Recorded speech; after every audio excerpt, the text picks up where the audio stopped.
So why is everybody switching to Sony cameras? Well, I've got my reasons. There's 3 of them in particular. We're going to talk about it in this video today. While you're here, if you're new to the channel, if you want to see my cinema setup video, which I've sort of built this from scratch. I love making things like this and having a rig that I can use on a daily basis with the new Sony ZV-E1. I keep on forgetting that name. It's not so new. It's about 8 to 9 months old now, but I've just picked one up and I am officially switching to a Sony workflow. So stay tuned for this video coming really soon, and let's talk about why I'm switching to Sony. And this is coming from a Canon user. For the last 5 years I've been a massive Canon user, Canon fanboy almost, since the days of sort of drooling over Peter McKinnon and Casey Neistat back in the day. That's why I originally went for Canon. So, you know, let's talk about why now I'm switching allegiances. I'm going to Sony. So this is the Sony ZV-E1. Now, it's not a new camera, like I've mentioned. It's about 8-9 months old now, but I've picked one up, I've made the switch, and there's a few reasons why. Initial impressions of using this for the last 2 weeks are very, very impressed with it. Now, this camera is essentially a Sony a7S III, that legendary low-light video camera that all the big boys used back in the day for YouTube and content creating.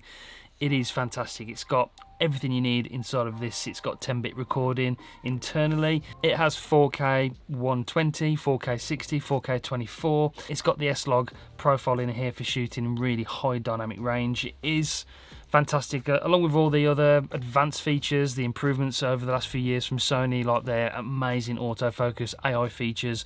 There's so much to love about this camera. I've got a cage around it. I've sort of rigged it up, so I'm going to be doing that video soon, but this is exceptional. It's a bit of a learning curve using this. The menu is different. The whole user experience is a little bit different to Canon.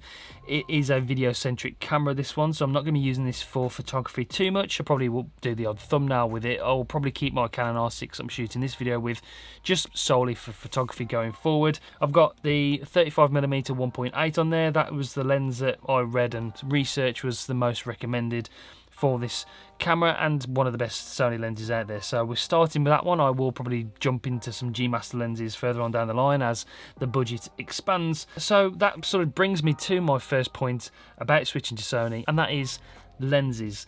There's so many more lens options, third-party lens options especially. With Canon, they are still stopping third-party manufacturers up until this point anyway. They'll probably change it now, I've switched to Sony, from using and adopting the RF mount. And that has really limited the choice of some of the lenses that you can buy, especially because the RF glass is so expensive. I have, since owning the R6 3-4 years ago, from when it was launched, I've still been adapting Sigma lenses with an EF adapter, and this is the Sigma 18-35. I've got the Sigma 35mm. I use a Sigma 150-600 for photography as well. So I've been adapting the lenses because they are just so damn expensive, the RF. I mean, the 28-70 was something like £3,000. It's just more expensive than the camera. And for me, I know if you're investing in this and you're using these cameras to earn money as a business, which I am, I suppose, it still didn't warrant, in my eyes, paying £3,000 for a lens, not for that minimal upgrade in image quality.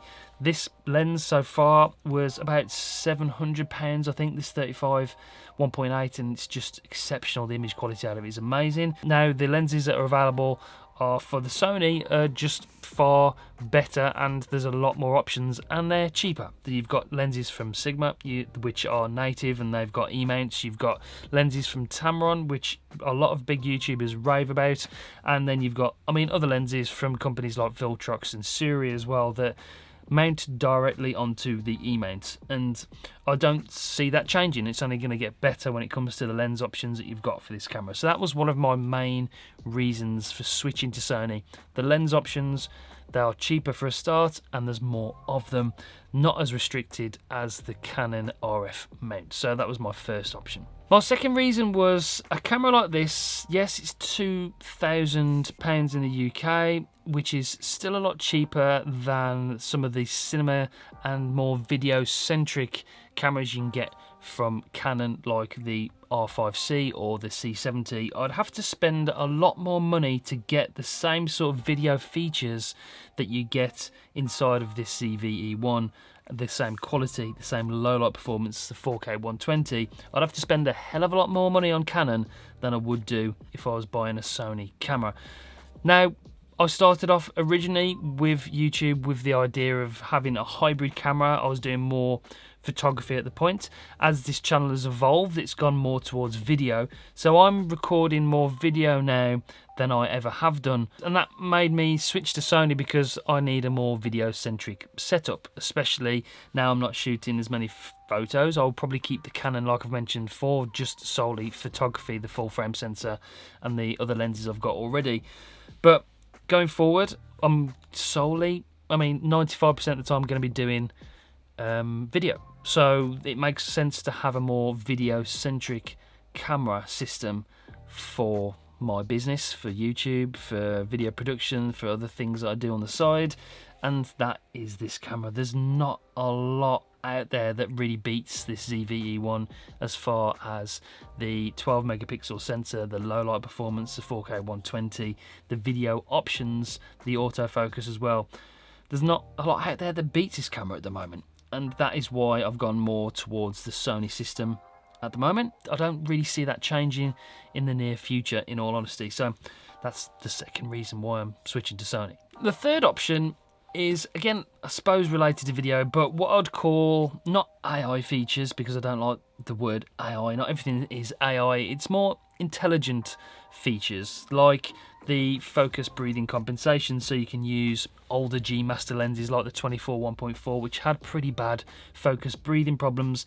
This camera has focus breathing compensation built in now, so you can use those other lenses, the really amazing G Master lenses, and not have any problems with the lens.